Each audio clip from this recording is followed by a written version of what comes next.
Good morning, good morning! It's another Saturday morning, and you are tuned in to the longest running cultural show in the Bahamas that talks everything culture, but especially highlighting Junkanoo.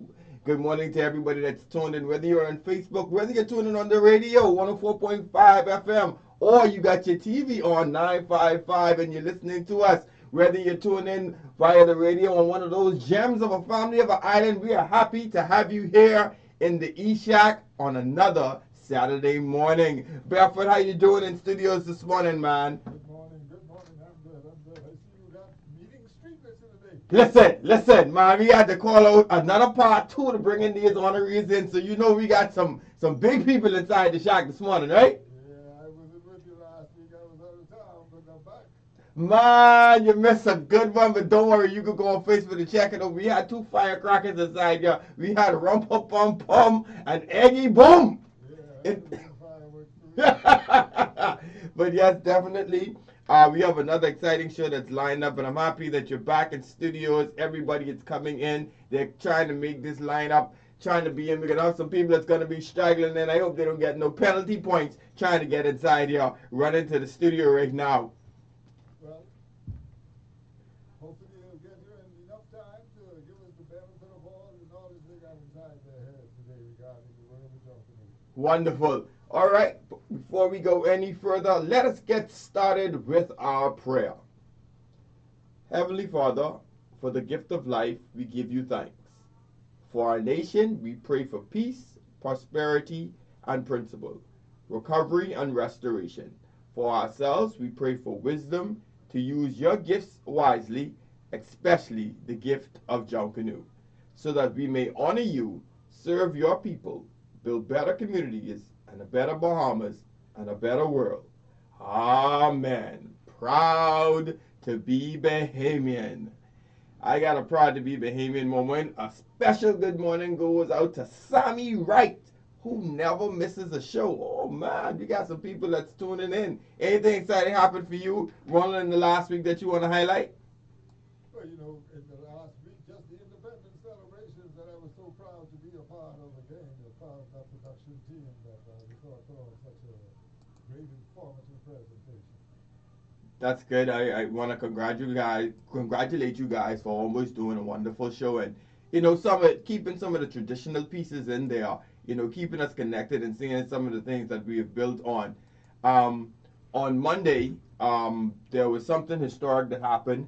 One family had its inaugural Aunt's Nest Shack of Fame induction that took place on Monday, and we had 10 people that was inducted inside the Shack of Fame, and it was tremendous to see a group honoring its own members.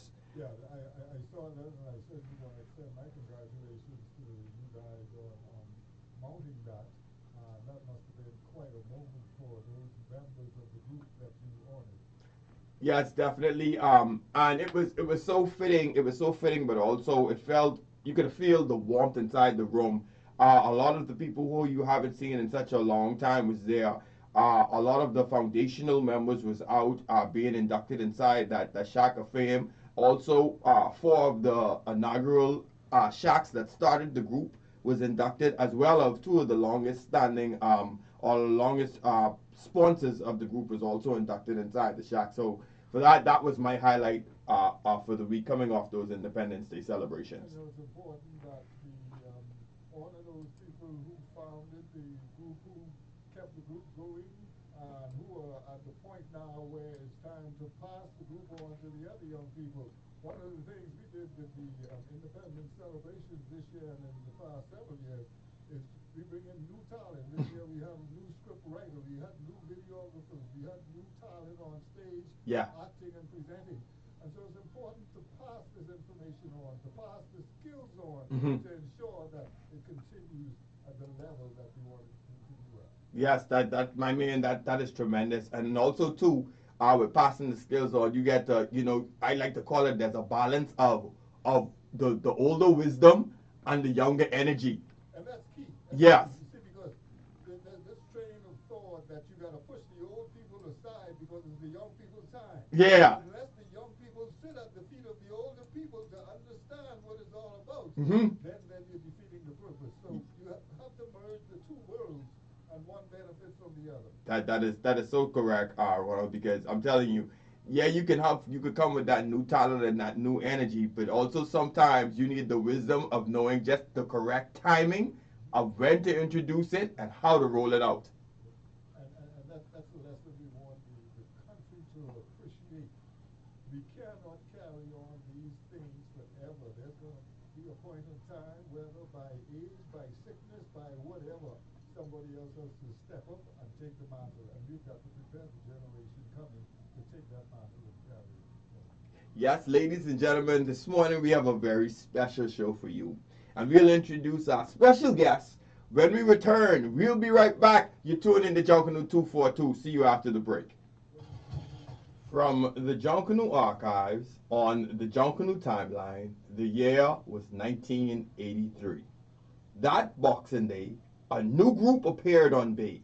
The Premier Dancers, a breakaway group from the Valley Boys, made their debut. An interesting notch on the Junkanoo timeline. Welcome back, the whistle blow, and we're all lined up and ready for this segment of the show, the rollover. Ladies and gentlemen, this morning we are pleased to have this year's recipients of the Junkanoo Development Association Independence Achievement Award in the ESHAC with us. Ronald, can you get that door for me, please? And folks, we want to get all the information up from this honoree as we have in this ESHAC this morning. So I hope you all can text somebody, you all can call somebody and tell them we have the special honorees in the shack this morning. Welcome and help us. Please introduce yourself for us, please. Good morning, Bahamas. Good morning, Junkanoo 242. My name is Nicola Elaine Drakes. Hmm. She come with all the government name on.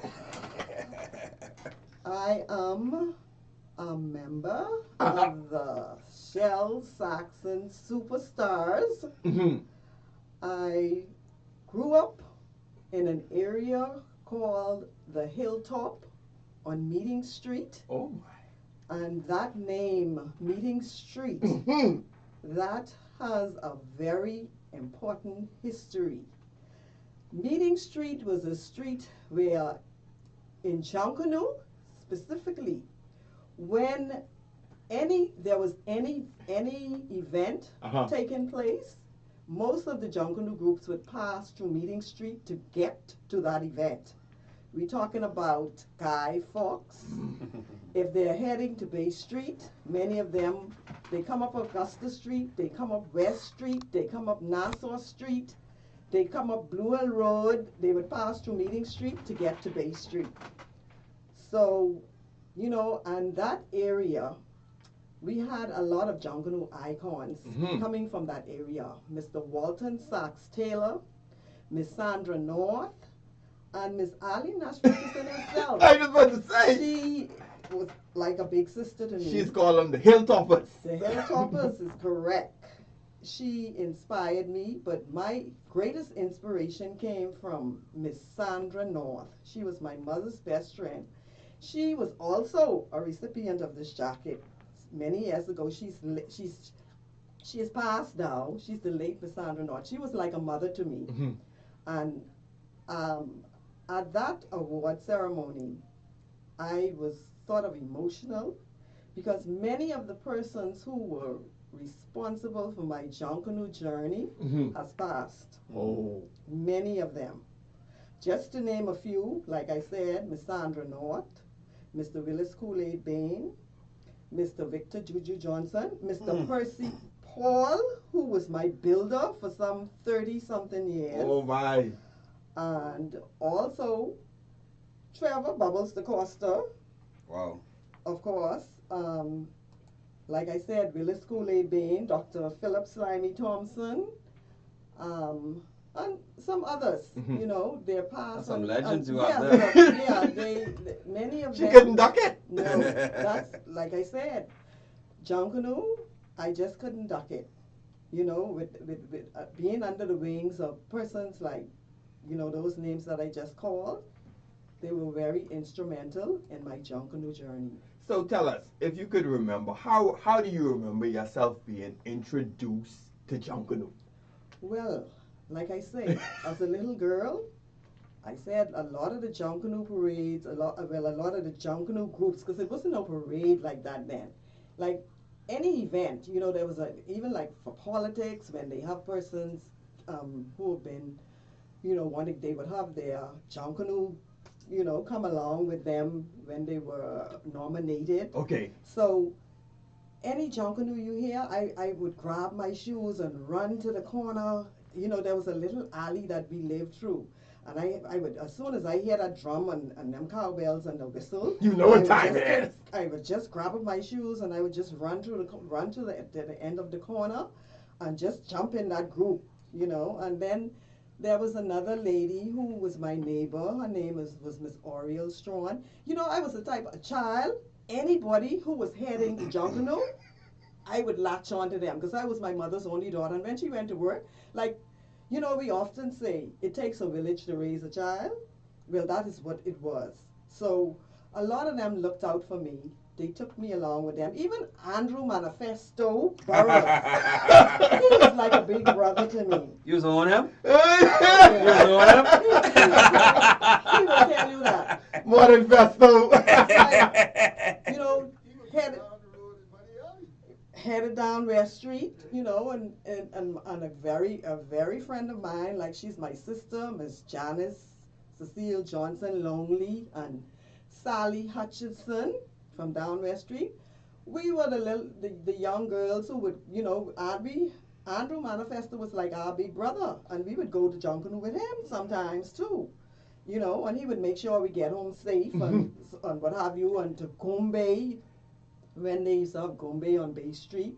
All those Junkanoo events, we went to. And Labor Day, when they started from Windsor Park and they came around Bay Street, up East Street, came around, they went Blue Hill Road, like I say, when I had a Junkanoo, I grabbed my shoes and I went on to Blue Hill Road, and I ended up going down, straight around, down to Windsor Park, With a lot of the names that you've called, and being in that area, you're donning one of probably one of the oldest group shirts, which is the Sile Jackson Superstars. With that group coming into quote unquote into formation, how did you find yourself in that organization? Okay. My second brother, he was into Junkanoo at some point. What's his name? His name is Van Devo. They call him Benry. He was into Junkanoo at some point, and at one time he did a little conch shell. I think that was like in the 70s, or maybe the late 60s, and he got a little consolation prize. I think the prize money was like $7. And we thought that was, we really thought that was plenty money back then. And, from then, I decided, I was going to get right into it. And somehow after he graduated from school at C.C. Sweden, he went to work at the Flagler Inn Hotel, where Percy Wooler Francis, I think he was one of the managers over there. And then my brother, he went into the Saxons, and one time Wooler came by to inspect his costume, and I said to him, man, you gotta tell him I want rush, So, he told him, and the rest is history. I went into the Saxons, and that's how I got into the Saxons. You said something that Wooler came by to inspect his costume. Mm-hmm. Tell us, what was that all about? Well, of course, back then, they wanted to ensure that the costumes were up to par. Mm-hmm. When you go into Bay Street, they, like they say, they don't want no picky people in the line. Bastian, you hear that? No, Ain't got nothing to do with me, boy. no picky people in the line. That was the norm in Junkanoo groups of that period. Yes. Costume inspection. But interestingly enough, my brother, he stopped Junkanoo. Mm. And I continued it on. And there was one time, I think I was about to travel. And you know when you get your pieces and stuff, and I said, man, I want you to paste on this till I come back. So he started pasting on it before I left. And when I came home from work and I saw that, I was like, oh no. I said, boy, you totally out of it. I say, boy, you want them throw me out the line, eh? You know, I had to pick that costume. I say, you can't paste no more. You don't have it no more. And he was out of jungle for about 30 years, you know, and he just started getting back into it. I say, no. Tricky, but he picky. I had to pick all the paper off that and paste it over again. And I kid you not, when I went to Bay Street, there was a judge. And because, see, I paste with guys like Craig Skinner Curtis. That's one of my mentors too. And you know, he's very, very neat. Yes. Extremely neat. And I mean, when I went to Bay Street and the judge actually came up to my costume and just rub it. They thought it was paint. They just rub it and they started to peel the paper. That's right. That's how neat it was. Oh, wow. That's how neat it was pasted. Oh, wow. So you've always been, you're in the front line from your introduction. No, I started, as a matter of fact, I started just free dancing, a little costume. Dr. Philip Thompson, I think Skinner built the costume. Dr. Thompson, the late Dr. Thompson, he drew it out for me. And I was amazed by his artistry because he had the pen or the marker and he just kept going and he never left that until every drawing was on that costume. And I was like, how? See, I think he knew what he was doing in his head. He saw the finished product. Yeah, he just did that and he just kept going. And I was like, wow, you know, I was so amazed by that. But that was my first introduction with, you know, and then I went to choreography. Denise Mortimer and I, we were the first choreographers in the Saxons. But at that time, there was no competition. Ah, okay. See, we just, you know, brought a group of females together. You know, she had a section, I had a section, and we brought it all together. Then, after a while, when I think it was Henry Higgins and Willa May came to the group, we passed the baton on to them. Okay. And after choreography, I went into ringing bells. Yeah, I'm still good at it, but the only thing that's keeping me from ringing bells is I had the whiplash, and Dr. Thompson told me that constant, you know, it would just jerking. Yeah, but people couldn't understand how come you don't ring bells, but you could carry it off the shoulder. So after the ringing bells, I went into the off the shoulder category. Yeah, that was an eye opener, and I think that era that brought a new, you know, a new flavor to Junkanoo, I should say, because women in Junkanoo, it was unheard of women carrying off the shoulder. Trust me. Yes. The Saxons You would had thought. a formidable front line with beautiful females in costume. I can tell you. Trust me, I know we were the envy of all the groups with that front line of females in off the shoulder. So, you know, and I was one of them who actually led the way with that.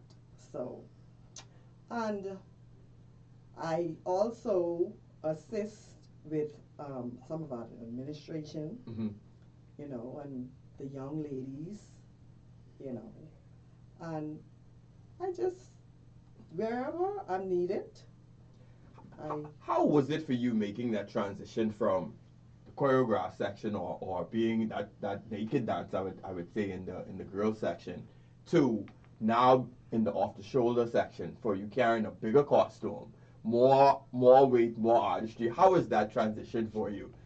that was very easy. Reason being, I was a gym fanatic. Oh. And I did aerobics. So, and you know, they always, you know, people look at me and they say, oh, you're such a small little lady and you carry all this weight. But what they don't understand is the strength is in your legs. Mm-hmm. The strength is in your legs. Once your legs strong, you could go all morning in an off-the-shoulder costume. All morning. Wow. Bastian, you listening? I hope you taking notes, you know. Look here. I know what school she come from, man. I hope you taking notes because he's around here looking like he blows sometimes when you see him in the picture. You see? Well, I never knew Darren to carry off the shoulder. He always had cloth. Yeah. Always had cloth. Clearly come late. Cloth and one cloak. And how he used to be off to school. Every time he grabbing anything he could find. Anything he could find. Batman and Robin. Please. Okay, well, obviously you're well versed. I mean, you grew up in I would probably say part of Junkanoo history, being a hilltopper. You know, you couldn't duck it, and being in a historic group like the Shell Saxon Superstars, but being able to transverse those various different sections. You've seen, you know, I mean, so many people that you've been able to come in contact with, people that you've inspired or inspired you. So the question is, you know, July 10th.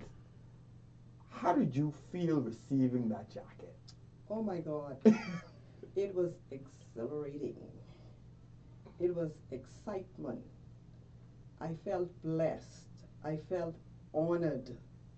You know, I felt grateful. I felt emotional. All those things in one. Wow. You know. And having all of those emotions coming at you, and you know, it all comes down now. You probably sit at home after it's all over and you're like, whew, I got the jacket. The question now is, what does that mean to you? It means a lot to me because, you know, back in the day, there was no recognition for Junkanoo. You know, and I would say it, thank God for the JDA that they had the vision to introduce something like that. You see what I'm saying? Because like a lot of persons, they look at it and it's like, but it means a lot. You tell your story, like a lot of people don't understand. They might say, oh, well, how come she get that? And I would say, if you don't know my story, you cannot dictate my glory. You have to know the story, you know. So, like I say, I felt great. Wonderful. I mean, because you have, like you say, you have a lot of people who have been toiling in the trenches for so long. And until the JDA said, you know what, we're going to honor our own. Among our own, you know, right among ourselves. And you're getting that jacket before a big rush, you know, before this Independence Parade, and you get to be able to adorn it, put it on.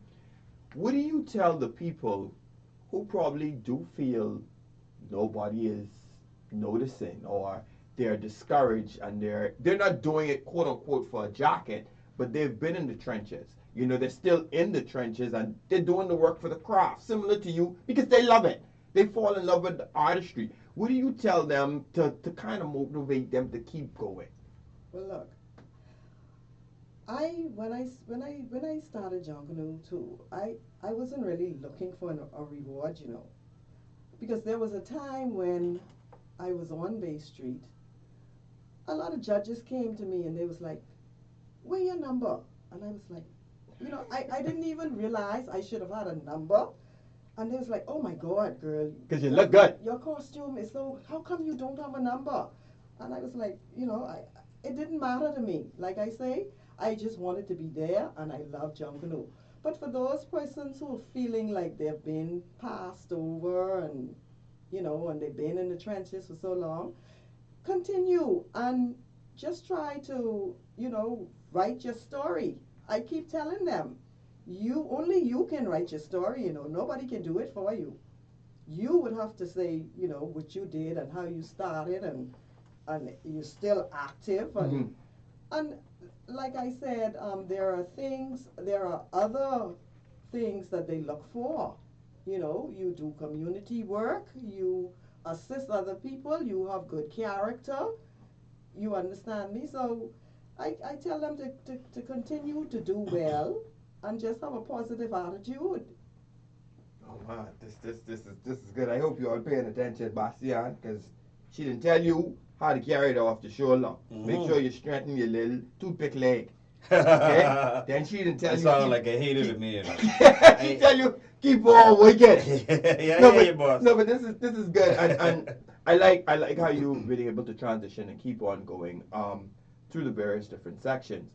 Bastian, I'm gonna steal this question right now. Um, what is Junkanoo to you? Wow. Junkanoo, I always tell people, Junkanoo is everything.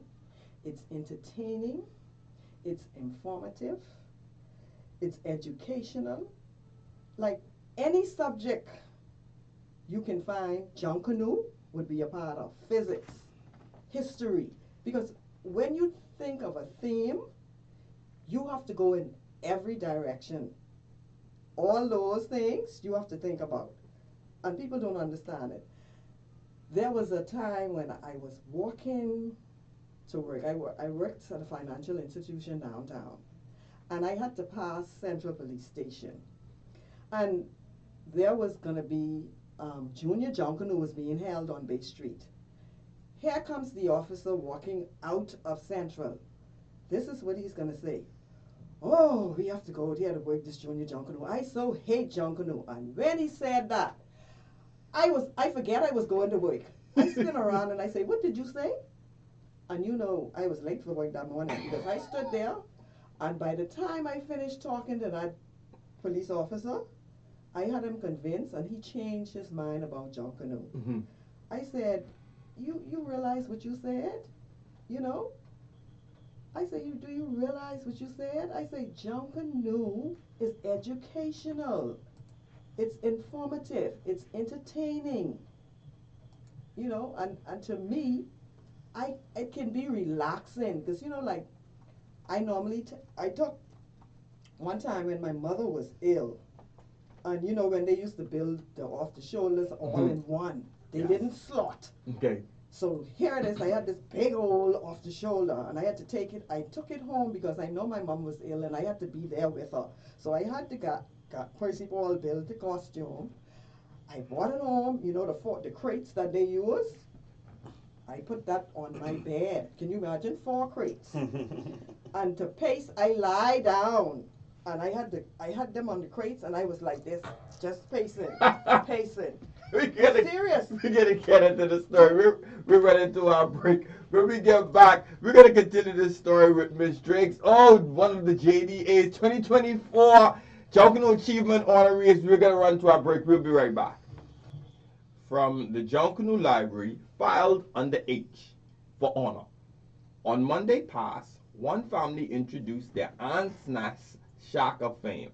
Founding members of the group were honored in an impressive ceremony that saw them receive red jackets inscribed with their group's insignia.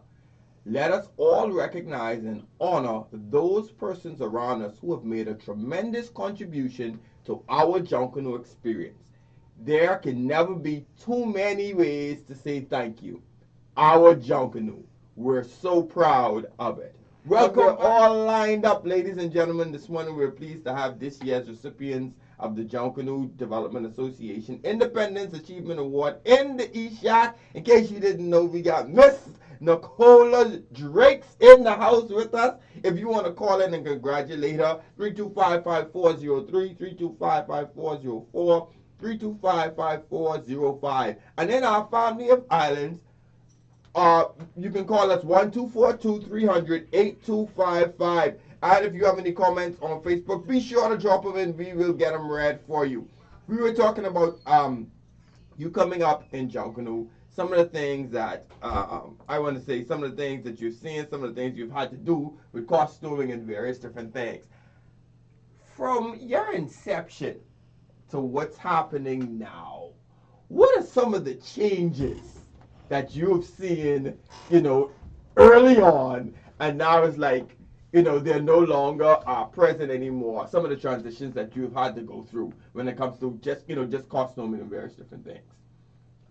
Well, of course, a lot has been said about the materials that we are using in Junkanoo. But if you look at it, when Junkanoo first started, you know, they had the sponge, they had the newspaper. Believe it or not, I paste newspaper, I Russian newspaper on Bay Street. Mm-hmm. You know, I did that as well. Um, we we want some of the change because of the weight and the durability. And the preservation. Okay. You know, we want to preserve some of these costumes, and so we don't. I don't think we want to get rid of the indigenous um, material. We don't want to do that because, of course, I love pasting. Mm-hmm. I enjoy pasting. It's relaxing, you know, and I think we need to teach a lot of the younger persons how to paste because in Junkanoo today, a lot of the younger people, they just, we have this thing what we call contract. Of course, we also need what I call a creative economy, Mm-hmm. whereby it allows persons in Junkanoo to make a few dollars. So that is where the contract comes into play. So like that, a lot of persons or a lot of younger people are not learning how to paste Okay. because their costumes are being contracted. Okay. So I guess what we need to do, I know some groups do it, they have classes where they teach, but my thing is, if we don't introduce this into our school curriculum, Mm-hmm. we're going to lose it. I don't understand why that hasn't been done as yet, why they're taking so long to do it, because it should be a part of the school program.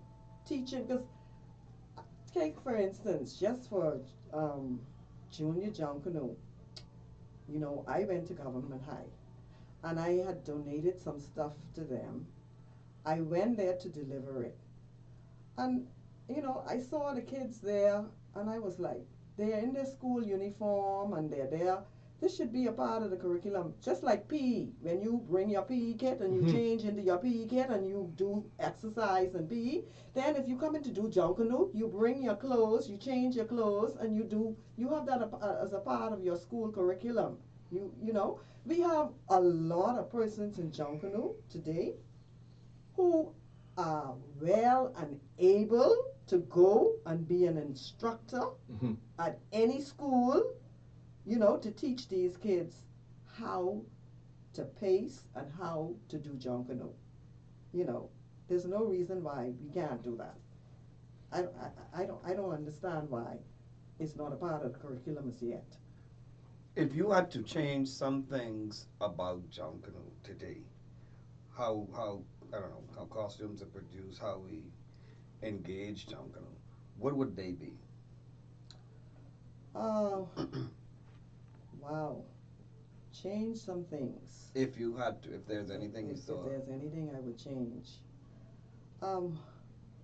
Number one, definitely, we have to think about the venue. The groups are getting bigger and bigger every year. The proliferation of Junkanoo, you know, it's just getting too big to handle. We have we have a lot of splits. We've had a lot of splits within groups, and in my opinion, splits are good because the groups are too big. They're too huge. Like people will look at the back line and they say, "Oh, that brass is too big. Oh, that back line is too big." You understand me? Or we have a lot of free dancers up front.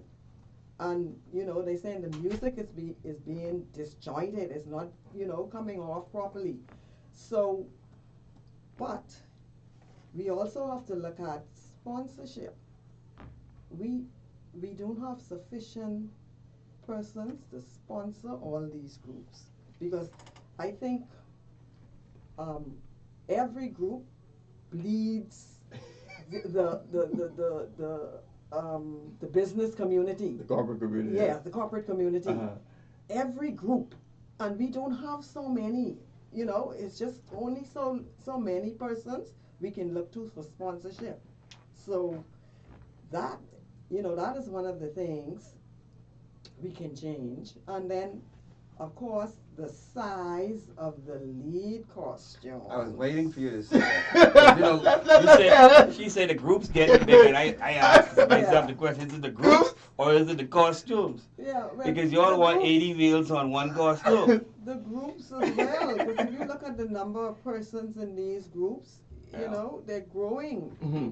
And see, the thing is, we cannot exclude or say to a young person, "Oh, you can't rush." It's you shouldn't do that. Like I always hear my leader, Percy Francis, say, when people come, he don't never want to turn anybody away. Okay. That's the philosophy. He said he doesn't want to turn people away. But and then you only have so many builders. And then you have, in some groups, you have these builders who only have their favorite people who they can build a costume for. Mm-hmm. And not only that, they're going to build costumes for people who are going to produce quality work. True. You see what I'm saying? So if you're not somebody who's going to produce quality work, or they may have given you a costume before and you disappointed them, so they say, "Hey, I'm not giving you a costume anymore. You either you didn't make the parade, or the costume I gave you, I wasn't pleased with the finished product." Okay. So, like I say, the size of some of the lead costumes, and then But you think the sizes are too big with the leads? some of them, oh yes, some of them, they are huge, and then with these penalties, and then I think too, we have so many rules in Junkanoo. Junkanoo is supposed to be something free, where you free spirited. Okay. I mean, we have to have some rules now, because we gotta put some things in the right perspective. Level the playing field, Yeah, so we to have speak. to level the playing field. But then sometimes some of the rules, it kills the excitement, Okay. and it kills it sometimes. So that too, because I think too, we limit. You say you can use this, you can't use that, you can't use it. But if you want to express your creativity, Mm-hmm. how is it you gonna do it? By being limited to certain things. Okay. You see what I'm saying? Yes. So, that there is something too. Because I like to be creative. Trust me. This mind of mine is always going when it comes to Junkanoo. It's always going. Some of the things I try to, like, take for instance, the late Jackson Burnside too. I worked along with Jackson, and Jackson used to build for Skinner. Jackson and I always had discussions, and we talked about certain things. And I'm gonna say this: I think Jackson carries some of my ideas to one family. Well, if you feel that way, thank you very much.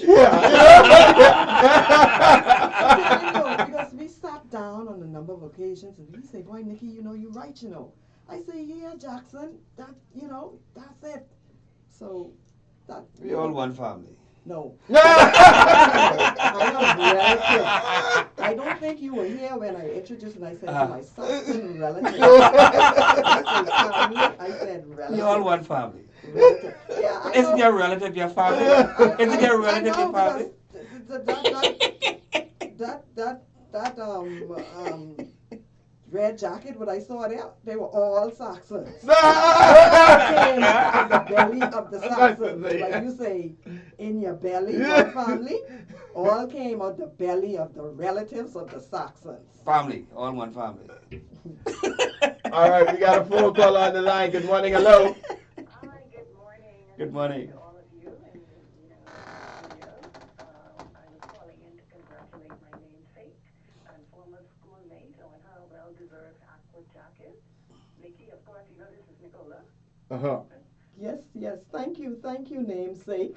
Yeah, Nikki, I must say she has a wealth of Junkanoo knowledge, and she's truly passionate about it, and she loves Junkanoo, and I just admire her passion. So I just wanted to publicly call in and congratulate you again. Thank you, my dear, thank Have you. a great one. Thanks for calling. Another call? No, that's it. So, Nikki, let me ask you a question. You've been rushing for decades now. There has to be some parades that stand out in your mind. What would those parades be? The invasion of the Arthropods.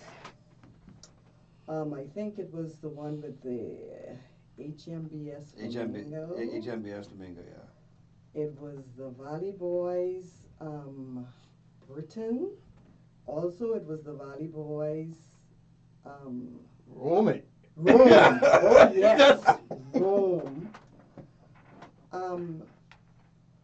I think it was one family's Africa. 99. Uh-huh. Yeah.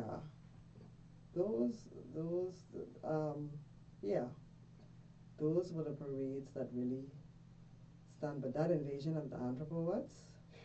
Yeah, that was a little different. Yeah. What when you speak about that, because a lot of people speak about that same parade. Parade. What was it about it that made it stick with you? Was it the colors? What is the costume construction? It was the colors. It was Mhm. the costume construction. It was the number of the insects. All of the Just the execution of it all. Yeah. The eyes too on the bugs. Yeah, the Remember, at that bugs. point, All the of bugs, the bugs, the the eyes eyes were on the a bugs. checkerboard, Yeah. Mm. Right. and it was definitely a standout. Yeah. Yeah, because I asked because a lot of people speak of invasion of the anthropods. And Let's Feed the Nation was a great one by the Feed Saxons Nation. as Yeah, well. that was a great one too. You Feed know, the Nation. when you look back for groups that'll be coming back. When you look at how do you quote unquote duplicate it or execute upon a parade, you look at you would want to look at some of these parades. What were they doing differently at that time, or was it just the execution? That's why I asked the question, because you can learn from you can learn from your history. Yeah. With those parades back then, people just rush. You just put Yeah. on a costume and just rush. You didn't have to really have no order or, you just rush back then. But now, like I say, because there's so many people now, you have different sections. You have your brass, you have your front line, you have your, and everything is an order. It's an order. And then based on your theme, you line up your group based on your theme and what you're gonna execute, how you're gonna execute your theme. So,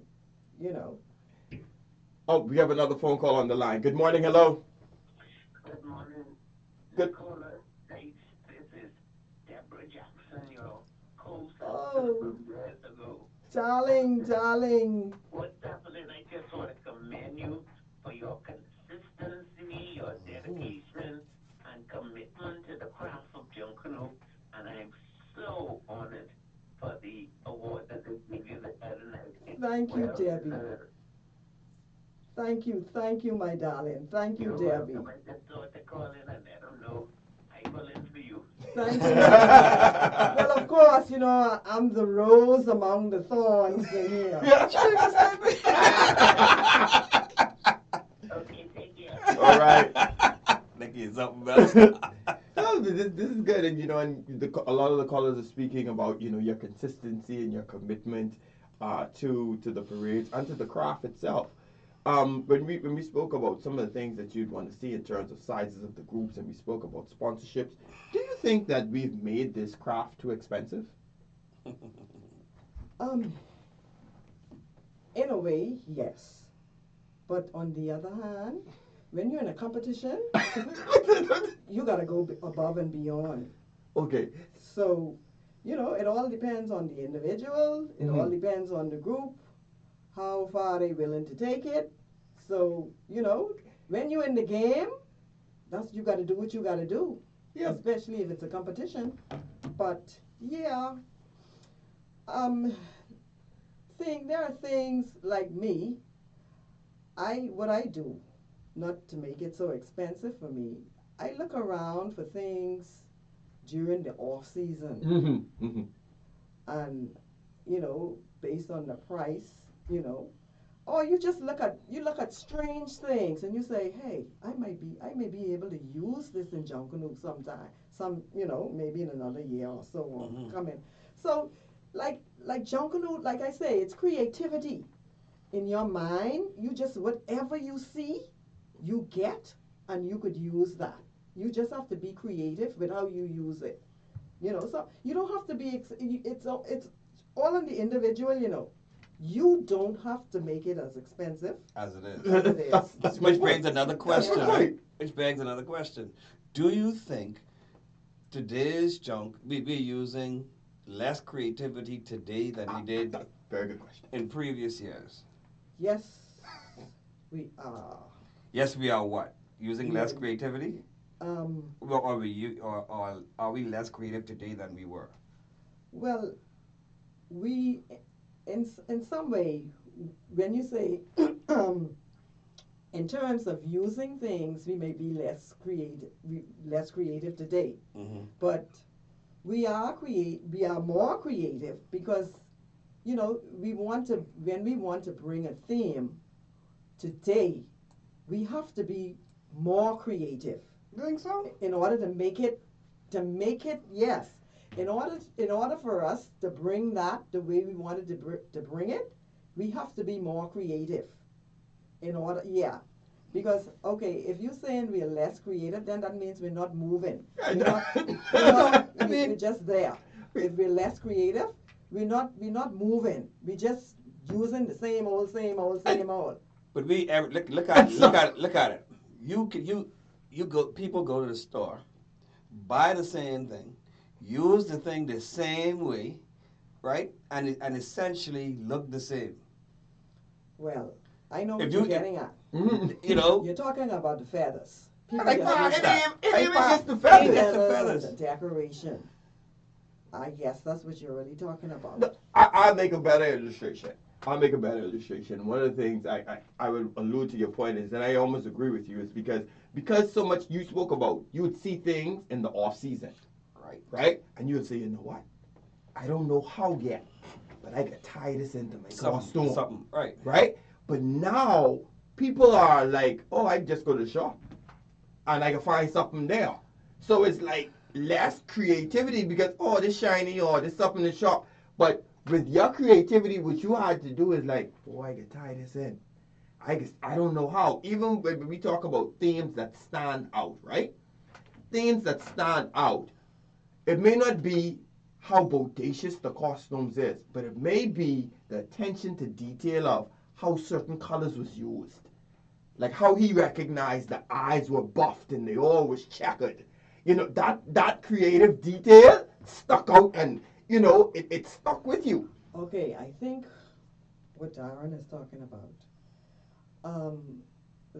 we're losing a lot of the artistry on the costume. 100%. Because I always refer to that too. Gotcha. When an artist draws out the costume and then the person go behind and they cover that artwork. Oh, that is so annoying. You don't see what the costume is. When they get to base, what is this? What is Hello? this? You see what I'm saying? All you see is a ball of shine. Yeah, exactly. A No ball color of shine, separation, no nothing. color separation. That is why I want to be an advocate for at least, it doesn't have to be a Boxing Day or Yeah. parade. At least a Junkanoo parade where there is no decoration, just the artwork. But Nikki, who coming on this parade? Because half of the people, No, half I'm of the not people saying can't carry a A costume without Junkanoo decoration. parade. It could be a little off parade, just to see what a costume. Because sometimes we have Philip Barton, Panther. He is normally posting costumes from way back then, where you would see all the artwork and the richness of the paper. You see that? The beauty that is so bright, and and I always say too, Junkanoo. This is one thing I forgot to say. I just love the smell of that Junkanoo paper. Back then, when you saw the guys with the shares and they cut, and you smell that paper. Yeah, that was That Christmas coming. Hey, look here. That's That used true. to do something to me. People don't understand, and they look at me like, girl, what you into? I say, y'all don't know. Y'all just don't understand. Yeah. You don't understand. you know. But we talk about artistry and costumes, right? There was something. Let's go to our phone line. I'll come back to it. Good morning, hello. Yes, morning. And good morning, Nikki. Yes. And congratulations. Thank you. And this is Hockey. This is. Hockey. Oh, Hockey. Hi. How are you, Hockey? I'm good. Great, great. Yeah, it was well deserved. Thank you, thank you. Yeah, and Darren, my shark, well, not my shark, but Gippy Shark, the famous sea dog. See, Yeah. Yes, sir. But congratulations to you, You too, boss. man. Yes, well deserved. Thank you. Thank you, Hockey. All right. All right, later. All right. So there was a No, hold on. We got to run to this break. When we get back, we're gonna pick this up. We got to get into the artistry of this conversation, folks. You're tuning in to Junkanoo 242. We'll be right back after this break. Examples of excellence. In 1947, Mr. Alfred Fountain was invited to join a new committee called the Citizens Masquerade Committee, which had just been established to petition the government to have Junkanoo reinstated on Bay Street after a 5-year ban following the Burma Road riots of 1942. The government granted the permission for the parades to resume on a trial basis on New Year's Day 1948. And when it saw that the committee was doing a good job, allowed the parades to continue. The committee was successful in raising funds for the parades, and from its small start, nurtured the magnificent parades of today. Mr. Alfred Fountain served on the Citizens Masquerade Committee from 1947 to 1973, when the administration of the parades was turned over to the government of the Bahamas. Thanks to the efforts of the men like Alfred Fountain, the proud tradition of Junkanoo on Bay Street remains an integral part of our Christmas festivities up to this day. Mr. Alfred Fountain, this week's posthumous inductee into the Junkanoo 242 Shack of Excellence. Welcome. We're talking to Miss Nikki Drakes, consummate South Shell Saxon super. All of we is one family still. but Nikki, Let's before go to the call. let's go to our phone call. Good morning, hello. Live.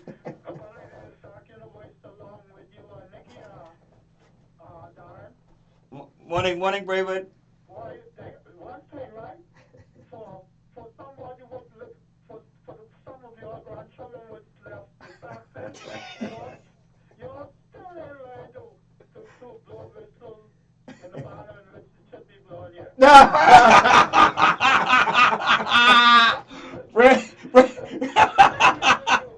Braven, you're something. I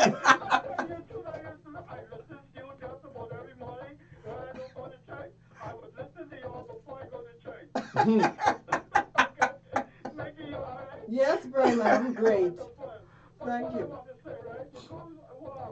What I want to say is this, right? Oh boy, what's my main reason for calling you? Just got away from me. But the thing is, oh boy. Wow.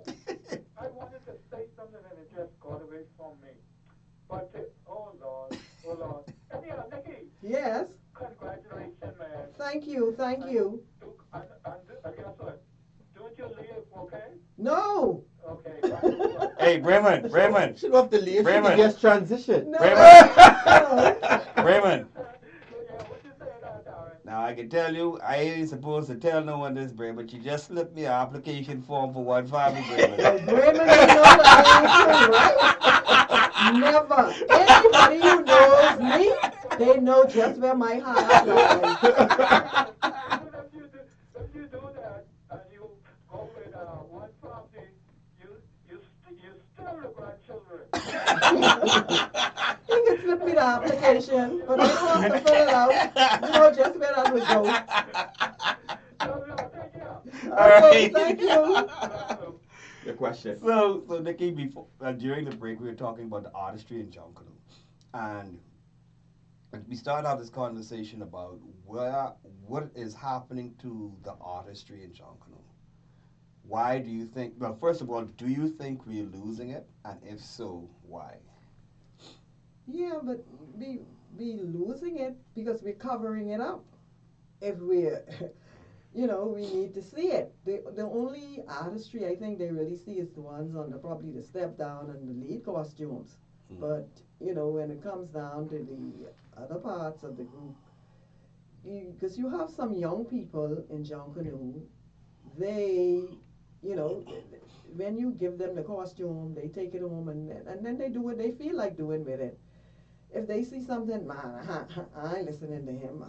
You know, you tell them, look, we want to be uniform, and this is how we want it, and this is, and see, I think too, that's why a lot of the costumes are now being contracted to one particular person to do, if you're going to do a lot of costumes, so that they would be uniform and they're going to look the way you want it to look. Other than that, people are going to go haywire and they're going to do what they feel like doing.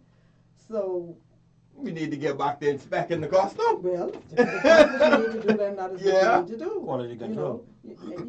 You know, I mean, of course, some young people, they have great ideas, but then when you're trying to achieve a certain goal, you have to fall in line. Other than that, you're not, you know, and I think that's where a lot of groups fall down too. Some of the people are just stubborn and they want to do their own thing. You know, that's what happens. Let's run to the phone lines. Good morning. Hello. How are you guys doing? Very good, man. Thank you. Toby Austin here. Oh boy, Mr. Chairman. Man, the big dog calling it. You know I do. My people in there, I gotta. Mr. Chairman. Thank you. Mr. Chairman, I got the application, eh? That's the real opportunity. But I got hers already.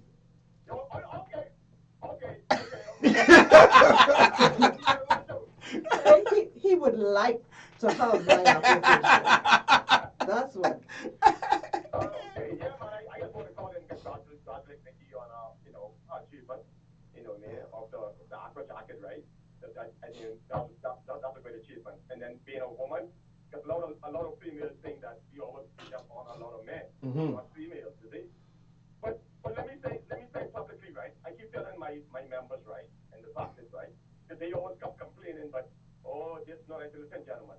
I don't know everybody history, right? I know most person's history, but I don't have everybody's history. So you need to write your bio and give it to me. And so when I get in the meeting, I get presented around the table. So I just say that publicly. I didn't tell them that 10,000 times. But let me just say publicly to my members, write your bio for some of you guys who I don't, can't remember everybody, but write your bio and give it to me so I can get it in. Then we have our KDA meeting. But like I said, I just want to congratulate you on her achievement. Well, Mr. Chairman, keep up the good work. I know you continue to press forward with the JDA and your group, the Saxon Superstars. Keep up the good work, my brother.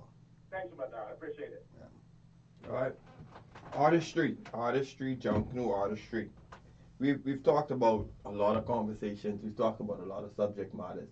Is there something that we did not touch that you would like to speak on at this time? I think we need to try to take Junkanoo to the world. I think we've been selling ourselves short when it comes to Junkanoo.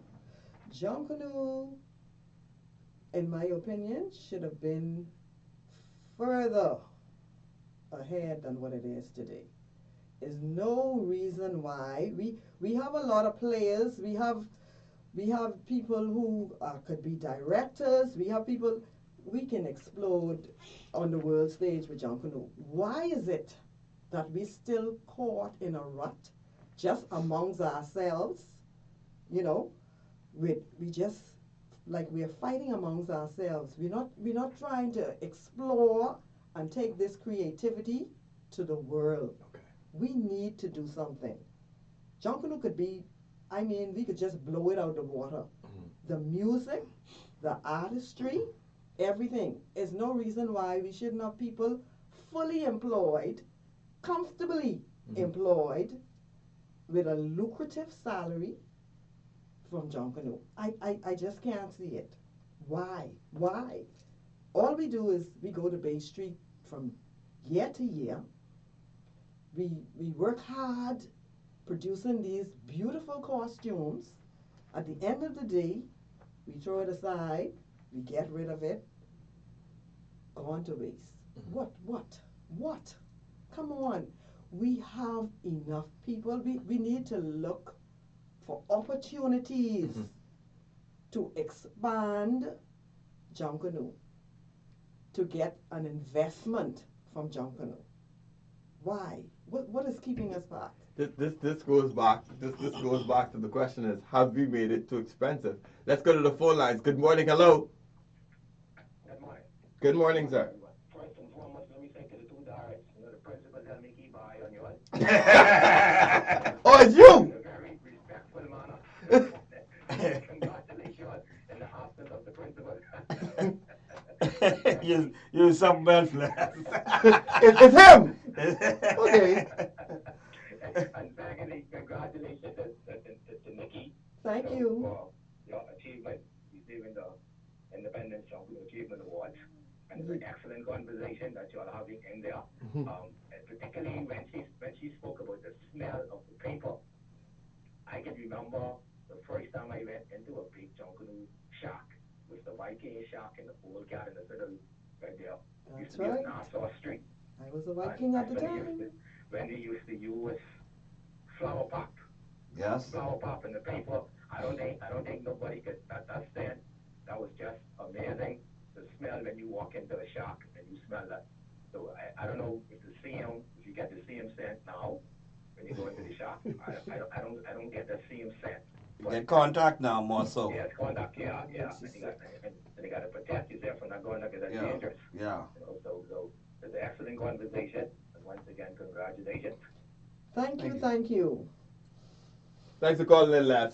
That's interesting. That's an interesting conversation. The smell of Junkanoo. What does Junkanoo smell like from the shack perspective? Then it has a different hold on Bay Street, right? Like you could go into a place and smell like Junkanoo. It is rather interesting. It is rather interesting when you talk about. I think one of our Achilles' heels as to what we have not done is that.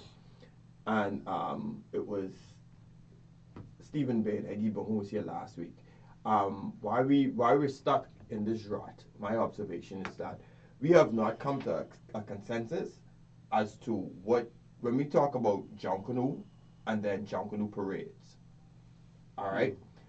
We have not come to the consensus as to, quote unquote, what a costume is. What makes up a costume. What percentage? Junkanoo costume? Yeah. What percentage of it is supposed to be pasted? How do we differentiate this? What is the untouchables we like to talk about when we talk about Junkanoo parade? So when we take this show cross the water, cross the pond, everybody's supposed to be adorned. You see what I'm saying? Like this, not some quote unquote replica of we have not sit down and created a vision. We've not created a plan. No. And so we're working towards the circle. And the circle is when December ends to get back to December. That's it. And that's some of the things that I have observed, that we have not put pen to paper to say, okay, here's what makes up this, here's what makes up that. And we're not touching that. Because that's what defines our parade. That's my observation. The only thing that we are adamant about not changing is the competition. That's it. And because we are so focused just on that, as you so aptly put it, we are in this never-ending circle. And 10 years from now, if our focus does not change, somebody else will be here, and we'll still be in this circle.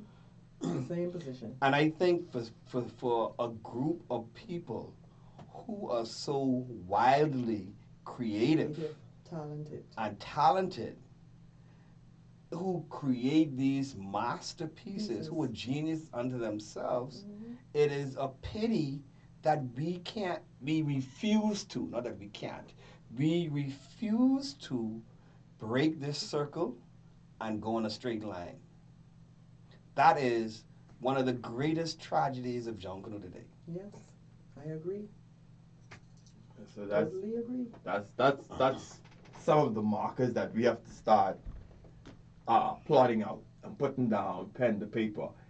You've Les just spoke about, transitioning from flower pot, the glue, the smell of the crepe paper. I'm sure from you being in Junkanoo, you can even talk about how the texture of the paper has changed changed. depending on where Yes. you're getting it from. Of Yeah. course. You know what I mean? You've Yeah. seen various different The things. colors have changed. And some of the companies don't even make the- Peacock, the papers Vienna. anymore. The colors, you don't get certain colors anymore.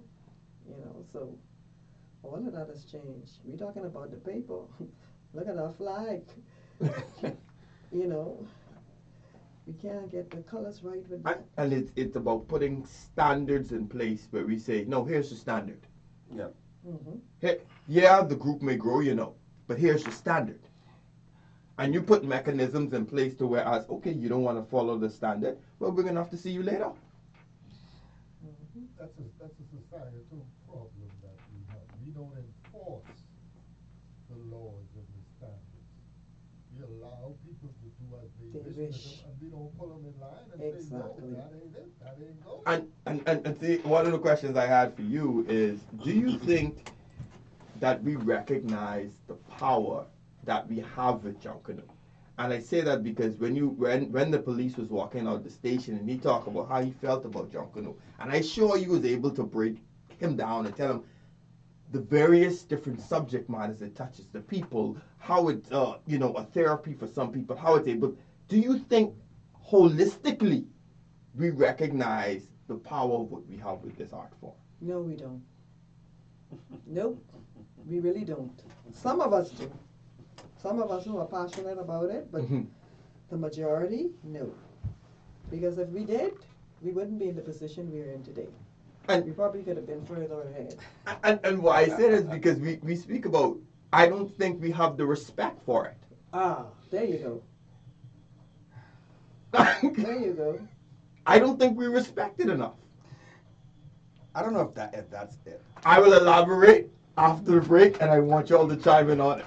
Folks, we run into our break into the Junkanoo 242. We have Miss Nicola Drakes, the JDA 2024 Achievement Award, Independence Achievement Award recipient in the E-Shack with us, and she's giving us a piece of her mind, and we're enjoying it. We'll be right back. And now, for news off the Shack Wall. Happy birthday greetings goes out to everybody who will be celebrating their birthdays in the upcoming week. We wish you all a happy and a blessed New Year. Condolences to One Family's Chairman Emerita Christina Muffin Fernanda and her family, and the Farrington's family on the passing of Trey Farrington. A memorial service for Trey will be held this Thursday, July 25th, at One's Family's practice site, the Old City Meat Market parking lot, Market Street, and a rush out will follow. The funeral service for Trey will be held next Saturday, July 27th, at St. Francis Xavier Cathedral, West Street, at 10 a.m. Please wear bright colors. The interment is in Lakeview Cemetery, and the rush will start at the Lutheran Church on JFK Drive. Remember to subscribe to our YouTube channel. You see all of our past episodes and upcoming information from the Junkanoo community. Countdown. It is Saturday, July 20th, 2024. We are 22 weeks away from Bay. We were talking about, before we went to the break, my observation is I don't think we respect the craft enough. And why I say I don't think we respect the craft enough. When we talk about enforcement, when we talk about various different things, when it comes to Junkanoo, we let everything slide. And why I say that is I don't think we have enough respect for it is because when I look at other groupings in our country, I look at the respect that people have for them. And I will namely call off just a few. When we look at Kiwanis, when we look at Rotary, when we look at the lodges, people know how to adorn themselves. They know how to show up on time. They know how to govern themselves with decorum in their ceremonies and their meetings. And when they're executing something, it's done in a particular way because they respect those fraternities that, quote unquote, they are a part of. However, when it comes to our craft, our Junkanoo, people give the excuse of, oh, how you expect me to be creative if I can't use this? Oh, it's just Junkanoo. Oh, it's just this. There's a lack of respect for it. And because we don't respect that craft on that high pedestal that we have other things, we don't study this craft. We don't make sure that we develop it or nurture it or put things in place so we can pass it on to other people. We talk about groups where we see people are not pasting. Why groups have not put mechanisms in place? Because they don't respect it. But in other fraternities, they have grooming processes, they have mentorships, they have tutorials, they have leadership and waiting, all of these things, workshops, so you know how to govern yourself. And that's why I say I don't think we respect this craft. For something we claim to love so much and are so deeply vested in and have invested in, why do you think that is? I think it is inherently in our, going to speak about it, a societal thing, whereas because it's homegrown, it didn't come to us from across the waters. It was not validated by somebody else. This is ours. So we have to validate it. That's why we're struggling for people to recognize it on such a mantle, because we don't respect it. People will look at Bahamian products as second nature because they don't value them. Second class. A second class because they themselves don't value themselves as top notch. And so it's an inherent problem, I think, that you have to have that awakening that I am just as good and in some instances better than some of the things that surround me.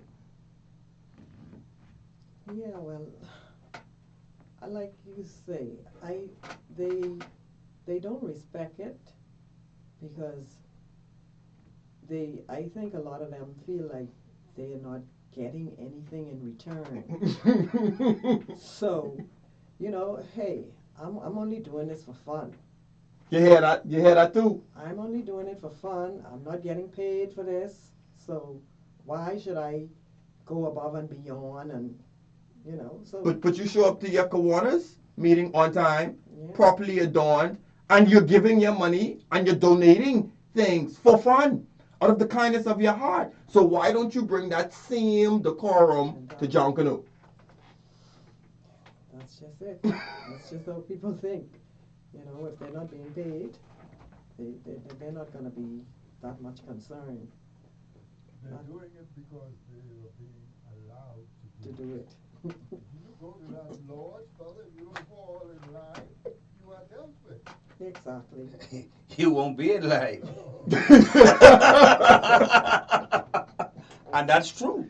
We spoke at the one family house the other day, and we were talking about the discipline in some of the shacks, right? Six Pack Shack was one of them, and Bubbles was the type of fella.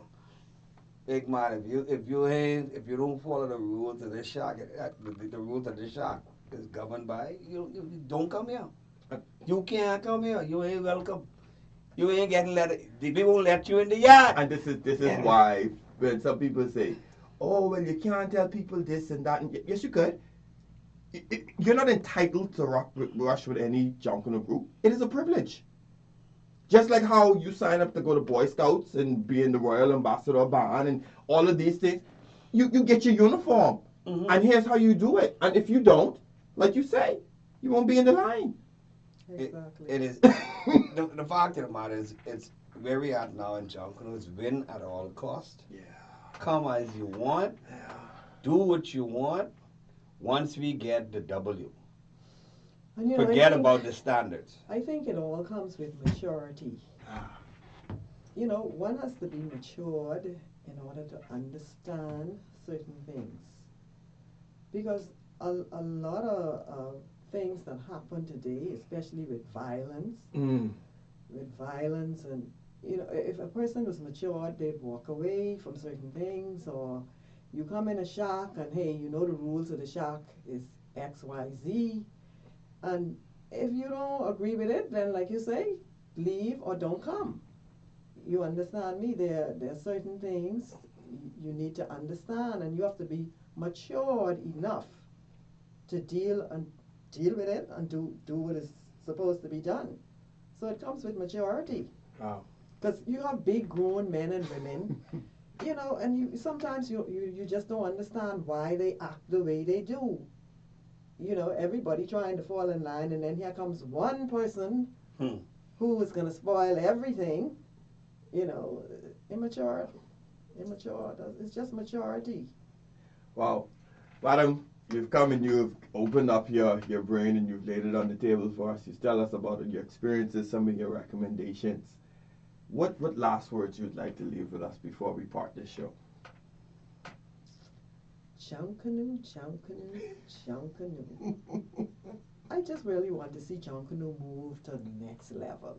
Like I say, you know, I wanted to move where we as Bahamians would be much more proud than we are today. You know, we love Junkanoo, we do it, but we haven't maximized our potential yet. We need to maximize our Junkanoo potential. That's the words I would like to leave. Wonderful. Bastian, any closing words? Yeah, I just want to thank you once again for your dedication to the craft. You've held a high standard, and I am absolutely sure that you will continue to do so. I pray that those that come behind you see what you have done, talking about in your organization and outside of the organization, and try to mimic everything that is good from you. Wishing you the best. Thank you, and I would like to thank you guys for inviting me. And I must say, I'm very appreciative of the JDA. And I would not leave unless I say, Saxons. Darren, you can't give me no application. Oh, they all one family. And I'm telling you it again. So we definitely want to say we really appreciate you coming in and sharing your thoughts with us. But also, too, thanks for your commitment, your steadfastness to the craft itself, but for the example that you're being. Not only for the people that are close to you or who know you in your organization, but for the people who don't even know you and who are watching from afar. Your name is your brand. Yep. Thank you for keeping that up and being consistent with that. We've heard from the callers the love and appreciation that you have for this craft. Keep it up. All right. Folks, this has been Junkanoo 242, where it's all about you in the 242. And until next week, let everything that we do show that we are all proud to be Bahamian. We'll see you next week.